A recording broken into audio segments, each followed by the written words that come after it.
Hi guys, I'm Mike. And I'm Stephen. And this is Indy Fanatics, your home for IndyCar content with weekly podcasts and feature videos. Welcome back to another episode of the IndyCar Podcast, a place where we kind of round up IndyCar news from the week if it's relevant, or maybe take that news and put a twist on it and talk about a topic on a kind of surface level. Just give a little taster and you go, ooh, do you want a little deep dive? Bang! Could be a feature video in the future. But, this week's feature video, I just wanted to kind of give a quick just kind of details of the plan over the next few weeks type of thing. So there have been some fantastic suggestions for videos coming in from you guys to do and for us to look to cover, obviously, because there have been so many good suggestions. We're obviously taking it in time.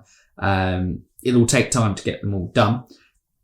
But obviously last week we did our Who is Ed Jones video. If you haven't already, you can go and check that out. Might be a card above on that front. But we thought we'd make it a kind of Dale Coyne 3 week because as predicted in our video last week, Romain Grosjean was announced before our video went live, obviously, to kind of make us look idiots. But we spoke about it enough to kind of make it give our thoughts on that. Anyway, but he will be the subject of our Who Is video next week. But someone on the Ed Jones video also wanted us to kind of do a video looking into Dale Coyne as a team. So this is kind of like a 3 week period on Dale Coyne. Look, they feel special. Dale Coyne. Ram it down your throat. Who are Dale Coyne? Who are their drivers? Who are everything about them? Yeah, Ed Jones, Dale Coyne is this week, and then Romain Grosjean the following week, and then we'll go after that into our kind of more history videos. I think probably looking into the Viceroy cigarette sponsorship coming in. Okay. In the 70s. Should be interesting. But yeah, just wanted to give you an update on that. But yes, Romain Grosjean was announced, which then obviously he is the latest of F1 drivers to make the switch across to the IndyCar Series / Kart Series / USAC, whatever variation of IndyCar was at that time. American open wheel racing in the kind of broad sense. So we thought, we're going to talk about who is Romain Grosjean. We're going to do his whole episode on it. So there's no point really talking about it. And we kind of talked about that it's a kind of coup and a really kind of positive point for IndyCar going forward. Last week, we thought that. So we thought we'd look at the kind of top 5 F1 to IndyCar drivers of all time in this episode. So we rule out the guys like Villeneuve, Montoya, and Bourdais, and Mario Andretti, those type of guys who started their careers in IndyCar and then went to F1 and then maybe came back in the cases of Andretti, Bourdais and Montoya. They cheated. Yes, we're going just... Not really. No, they just don't work for the F1 to Indy. They're Indy to F1 to Indy. Or which is next Indy week's F1 podcast. Yeah, no. Who knows what next week's podcast does? That would require extensive planning from us, which... we don't do. I mean, for feature videos, we do. We try. But yes, anyway, relevance. F1 to IndyCar. 5 drivers we're going to go through. We've also got an honourable mention in there as well. Giving a few little stats about them. We'll discuss what we kind of think about them and how well they did in each respective series and how good they were. And then we'll throw it back to you, whether they would be your top 5 and what order you would rank them in. I think maybe mine is in some sort of order. You can say at the end of it whether you agree with it and whether that'll be our order. Let's just run with it. We'll go with it. Waffle time is over. Driver time is here. So the first one is Alexander Rossi. 5 races in Formula 1 with Manon Marussia, with a best result of 12th at the USGP. He switched over to IndyCar in 2016 and won the Indy 500 as a rookie. Yeah, minor achievement.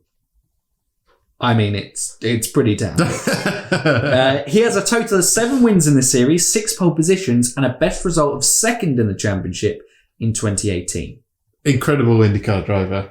Yeah, I think because Rossi's career is, well, no, the next one on the list has an ongoing one as well, but has so much life still to go in it, it's hard to really put in maybe... fully judge it, but winning the Indy 500 in your rookie year is an incredible achievement. Yeah, the simple shows, yeah. The simple fact is Alexander Rossi is one of the top drivers in the IndyCar Series currently. Yeah. So it's fantastic. Never really given the shot in F1. Obviously, we did our Who is Alexander Rossi video, so you can check that out if you want to know a little bit more about his career and obviously that missed opportunity in Formula One.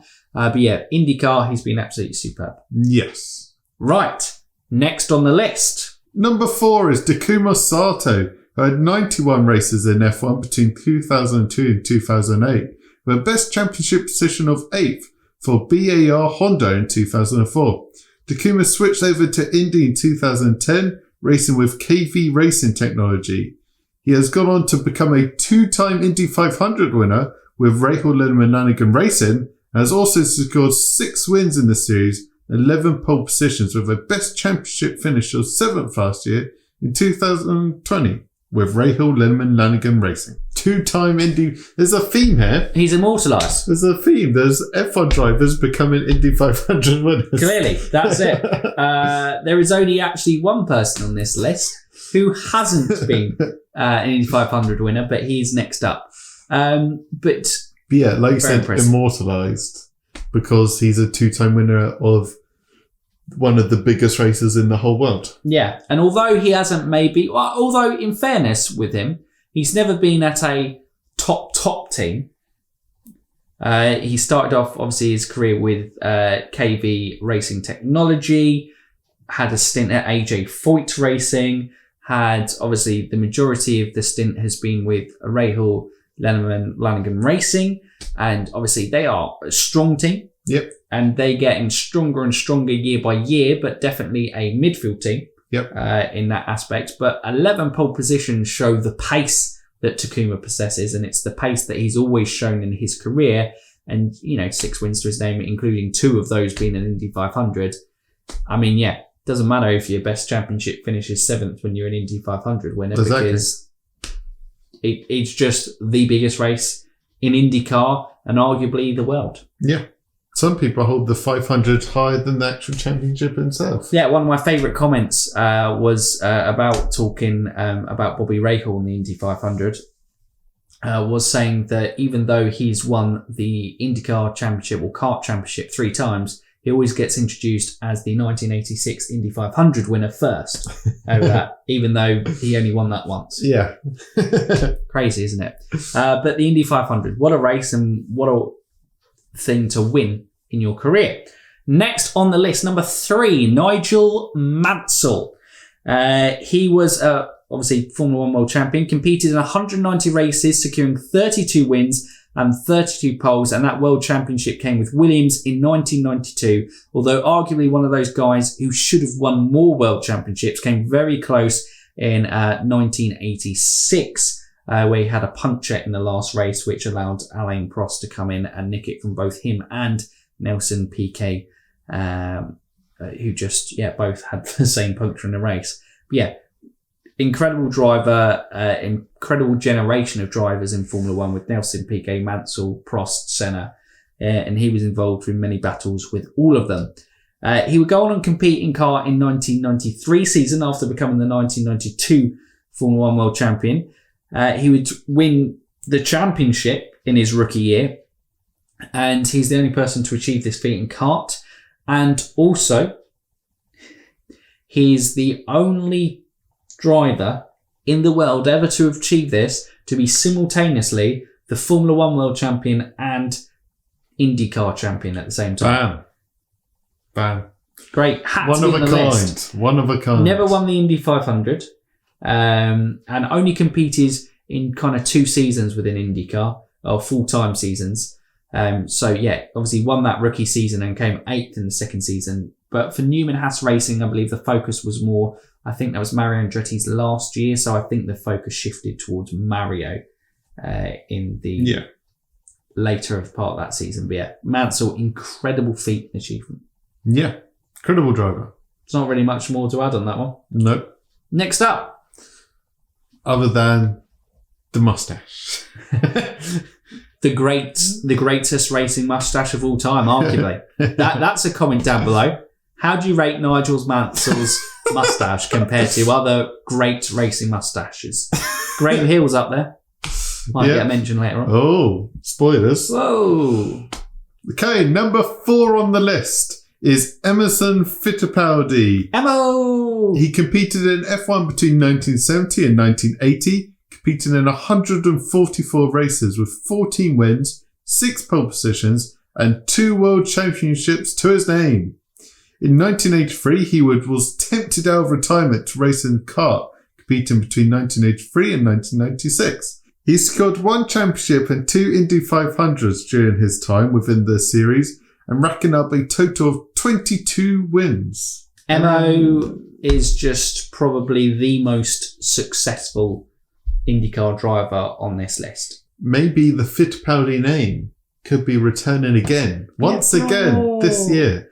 Well, Enzo has joined the Indy Lights ladder, hasn't he? Yep, he's in the Indy 2000, I think. Cool. I want to say that. We've said that.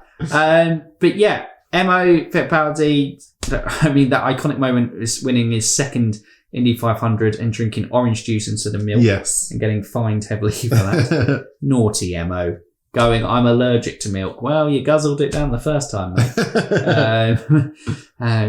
Did you really kind of play that in? But Emerson was just a great competitor within the series. Yeah. When you thought his racing career was done. I mean, impressive by itself, his Formula One career of 10 years. He then goes and competes like another 13 years in IndyCar. And yeah, wins a championship and 2 500s. Just very impressive. Incredible. Yeah. And obviously racing for Patrick Racing in that time and Team Penske. So he's raced with the big boys as well. Yep. So yeah, probably on this list, the most successful IndyCar driver. Yeah. I would say. Longest serving as well, yeah. Yeah, Alexander Rossi probably will be, but we'll see how that kind of pans out. We shall see. But number 1 on this list, and the best driver on this list, in my opinion, is Jim Clark. Competed in F1 for 8 seasons between 1960 and 1967, where he tragically lost his life that year in a Formula 2 race. He has a 2-time world champion in Formula 1 with Lotus, with 25 wins to his name. And those 25 wins are like super impressive, considering the seasons were like 8-10 races long. So during just that short period of time, like that would probably translate to over 100 wins in current time. Something ridiculous like that, yeah. It would be stupid. His win percentage was very, very high. If you ran it through the conversion rate of... the Fanatics conversion rate says Jim Clark comes out on top. But yeah. Jim Clark has won 2 million F1 races. Oh, yes. But yeah, he competed in Indy 500 5 times. So he's kind of simultaneously running in IndyCar as well as his F1 career, because basically Jim Clark, a bit of a backstory to him. Obviously, we're going to look into him further in his 1965 Indy 500 win in a future feature video. But basically, if it had wheels on it, Jim Clark would probably jump in and race it, and then likely win as well. Yeah. He was incredible in what he did. But yeah, between 1963 and 1967, competing in the Indy 500s, he came runner-up twice in that period, and first in 1965, like we said. And also in this time, he did compete in the Milwaukee Mile in 1963 and won that race as well. So, Jim Clark. Jim Clark, what more can you say? A true legend of motorsport, dominating an F1 and as well IndyCar. Yeah, won two parts of the Triple Crown. Wasn't able to secure the Le Mans victory that was needed. But if he lived, he probably would have. But one guy that did survive through this time, and is our honourable mention on this list, is Mr. Triple Crown himself, the only person to achieve this feat in history, and that is Graham Hill, a 2-time Formula One world champion as well for Lotus. Both of those guys, these last 2 guys on the list, were big-time winners with Lotus from back when it was Lotus's golden era within motorsport, for sure. 5-time winner at Monaco, the original King of Monaco before Senna decided to come along and dethroned the king. And then Ricardo came along and dethroned him. Touchy subject. Do not bring up Crofton. Sorry, we're still in IndyCar, yes. Do not bring up Crofton. Oh, dear. Go back to Graham Hill. But Graham Hill, he won the Indy 500 in 1966, the year after Jim Clark did it. And he won Le Mans in 1972 to complete that Triple Crown. Yeah.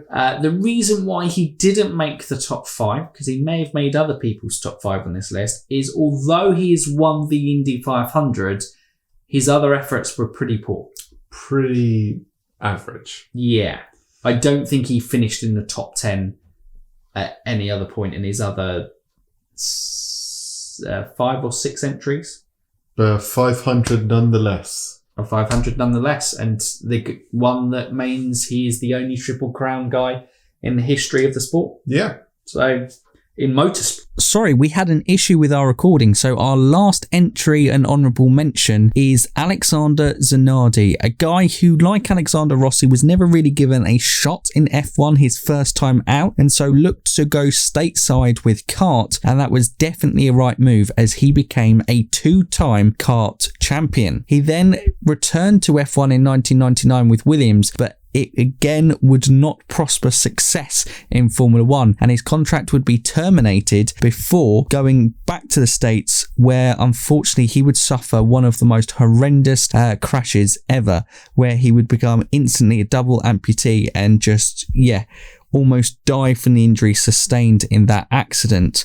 But Alex Zanardi is a truly inspirational person. He just keeps fighting all the way, and he recovered from that injury. Not only did he recover from that injury, he designed his own prosthetics, and he wasn't done just there with competing in motorsport. He would go on and compete in touring cars, even winning races within that category. But being just kind of somewhere in the midfield for Alex Zanardi wasn't enough for him. He wanted to compete at the best and at the top level he could do. So then he took up Paralympic hand cycling. And in 2012 and 2016 Rio Olympics, he would win gold medals at those events as well. But in 2020, again, he would suffer a terrifying injury by receiving head trauma by colliding with oncoming traffic. But again, Zanardi still fights, and he's in a state where he's recovering. He's regained sight, he's regained hearing, and if there is anyone who can overcome some of the greatest challenges in life, it is Alexander Zanardi. He just has a will to succeed and come back every time. And